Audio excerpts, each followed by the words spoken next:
Economic Freedom Fighter EFF MP Dr. Mbuyiseni Ndlosi has hit out at President Cyril Ramaphosa and the ANC for ex-President Thabo Mbeki's omission from speaking at Tito Mboweni's funeral. Now, the Thabo Mbeki Foundation released Mbeki's prepared speech and a statement speaking about his exclusion from the speakers list. Now, these events, thanks to Dr. Mbuyiseni Ndlosi, have opened a can of worms, and a heated debate on social media has been raging on.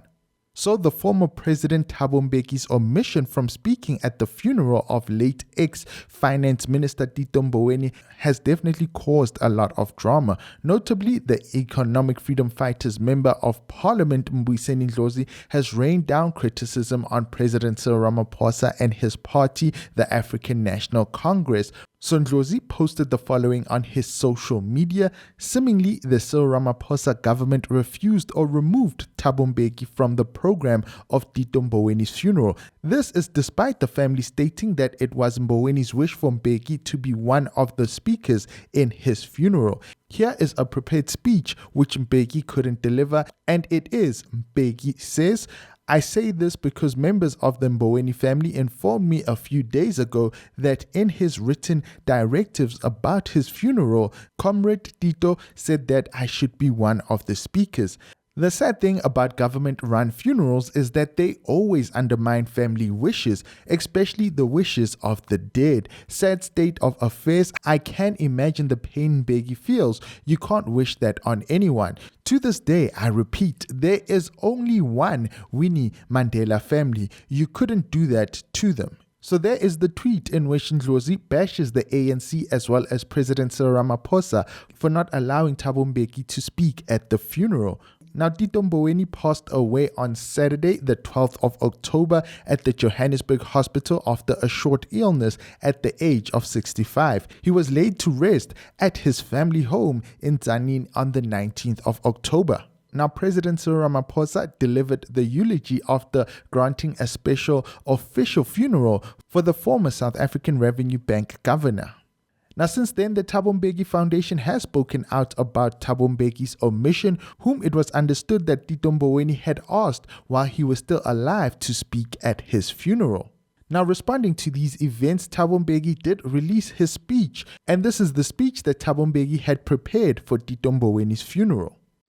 A program director, the esteemed Mboweni family, Your Excellency President Cyril Ramaphosa, comrades and fellow mourners.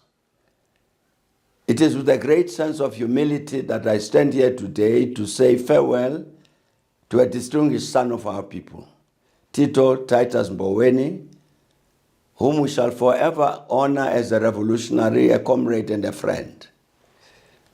I say this because members of the Mboweni family informed me a few days ago that in his written directives about this funeral, Comrade Tito said I should be one of the speakers. I therefore stand here today to say but a few words in order to respect the wishes of the departed. But before I say anything further, I take this opportunity to thank the highly respected Mr. Seth Palatsi for accompanying me as we drove here during the early hours of this morning from Johannesburg. I mention this because Seth Palatsi was determined to come here today to convey his personal farewell to his comrade Tito Mboweni, as well as communicate the heartfelt condolences of the staff and family of the Thabo Mbeki Foundation, to which both he and Tito belong. I'm privileged to have this opportunity to thank and salute the esteemed Mboweni family for agreeing to share its son with us of the African National Congress, as well as the nation as a whole, thus donating to the people a liberator. We are a mere 30 years into the period of our liberation, and yet the behavior of some in our society suggests that already we are forgetting what preceded that liberation. We are forgetting that a mere 4 years before Freedom Day in April 1994, it was illegal and even treasonable to belong to Tito's organization, the African National Congress. People were murdered, imprisoned, and driven into exile for mere membership and peaceful promotion of the objectives of the ANC. Massacres that are part of our bitter history, such as those at Sharpeville, Soweto, Boipatong, Shobashobane, Bisho, and elsewhere, took place simply to deny the millions of our people the freedom we enjoy today. On the very eve of the historic elections of April 1994, bombs were going off to terrorize the people not to participate in those elections, and thus deny our country the possibility to progress from white minority apartheid domination to the happy moment when the people would vote freely to choose their legislatures and government. These ugly moments confirm the truth that freedom was not free, that indeed freedom was very costly in terms of the lives of our people laid down and the immense sacrifices the families of the oppressed, including the Mboweni family, had to bear. Some among us might be asking themselves the question, why I'm reminding this solemn gathering about the painful past of the terrorism and inhumanity of the apartheid system and regime, which many clearly and understandably want to forget. I'm talking about that painful past to say something about the hero we are laying to rest today, Comrade Tito Mboweni. All of us throughout the ranks of the African National Congress are very proud that many decades ago, the young Tito decided to join the people's movement. And when he did so, he committed himself to serve the people, starting with their liberation from the yoke of apartheid. And when he made that commitment, he knew that this might cost him his life, but nevertheless stood by that commitment throughout the decades of his adult life. As he joined hands with the millions of our struggling people who were determined to liberate themselves, he knew that the only but invaluable prize and reward he would get would be the liberation of his people. When we say that Tito Mboweni was a tried and tested combatant for our liberation, we say so because we were together with him in the common trenches when to oppose the apartheid regime was to invite death. When ours and Tito's loyalty to that commitment, we serve the people of South Africa, dictated that he and all of us find ways and means to overcome fear of that death. Much has been said correctly about Tito's sterling contribution to the historic task to build the new democratic post-apartheid South Africa. There is no need for me to say anything further in this regard. However, this I must say. Throughout this period, as I served as a senior official in the ANC, as well as Deputy President and President of the Republic, I always found it inspiring and energizing to be serving in the same ANC and government structures with Tito, always assured that in him we had a cadre who would always correctly discharge his responsibility as a leader and servant of our people. In the period leading up to April this year, I received many requests to make an assessment of our first 30 years of democracy. I responded to this request by delivering a public lecture on April 30th, greatly honored to do this at the unique and esteemed Freedom Park in Tshwane. Because of the importance of this address, we convened an expanded meeting of the Thabo Mbeki Foundation Council of Advisors to discuss the contents of that address. Tito Mboweni attended and participated actively in this meeting. At that meeting, we agreed that it was important to acknowledge that our country was experiencing a serious crisis, with such negative phenomena as high levels of unemployment, serious poverty affecting large numbers of our people, and persisting wealth and income inequality. We also agreed that we must tell this truth, that some among those who had fought against the ANC during the years of struggle against the apartheid regime never gave up their effort to defeat and destroy the ANC working as counter-revolutionaries. These counter-revolutionaries had made a major contribution to the crisis I have just mentioned, determined to ensure that the ANC fails in its stated objective of providing a better life for all.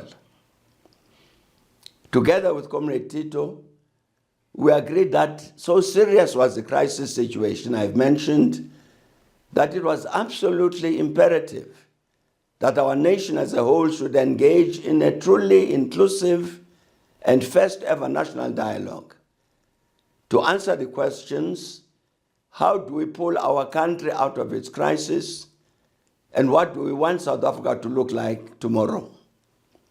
The call was very clear. Let the people speak to determine their destiny. We were very fortunate that His Excellency President Ramaphosa immediately took up this call, agreeing that indeed the people must speak. Like all of us, Comrade Tito was also very glad that the Government of National Unity also agreed to this call.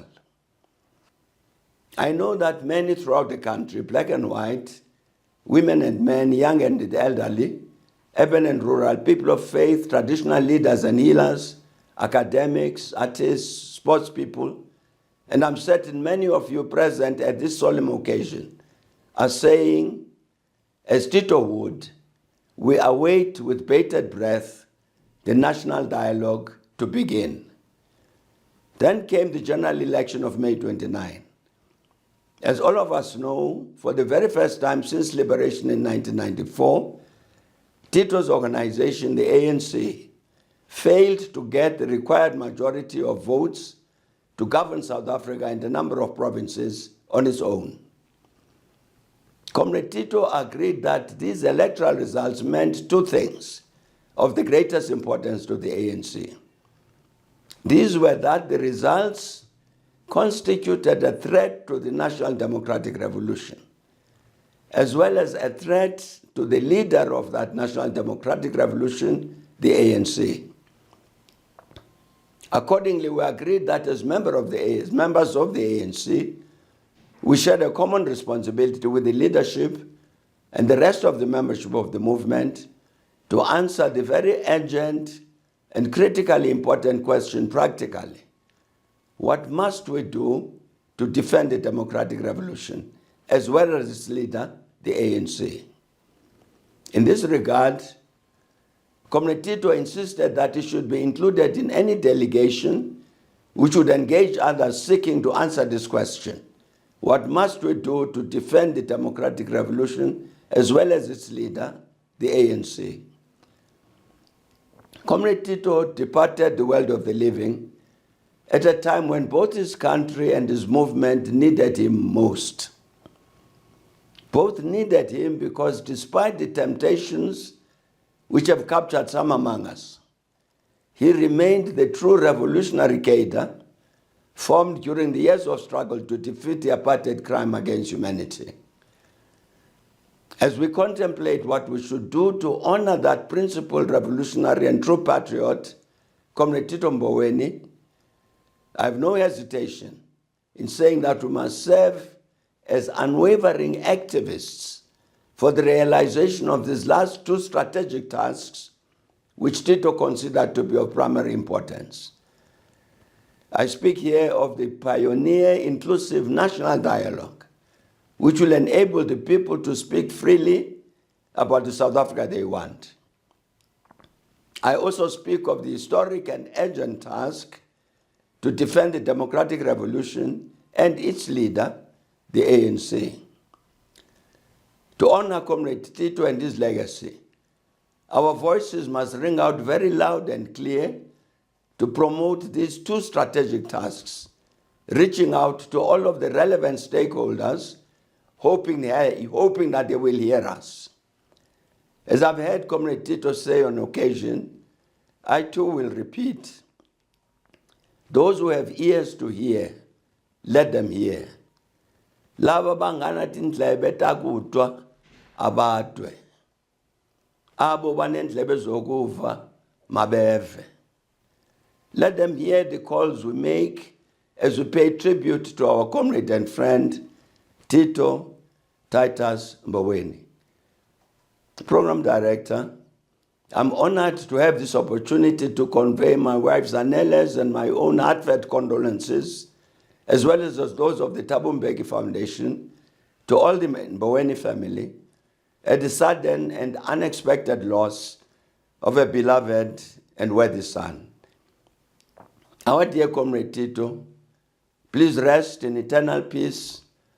We assure you of our commitment never to betray the cause you served throughout your adult life. Farewell, dear friend, and thank you.